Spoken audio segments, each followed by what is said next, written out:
Berita hari ini, hujan deras yang mengguyur Kabupaten Temanggung mengakibatkan banjir disertai material lumpur terjadi di Jalan Raya Pertigaan Kalisanter, Desa Wates, Kecamatan Wonoboyo pada hari Kamis 27 Februari 2020.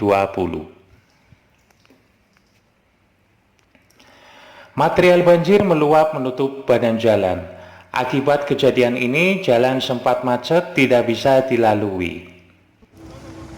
Informasi yang disampaikan salah satu relawan SAR Macan Gunung Perahu sore ini mengatakan relawan dan masyarakat kerja bakti menyingkirkan material banjir yang menutup badan jalan.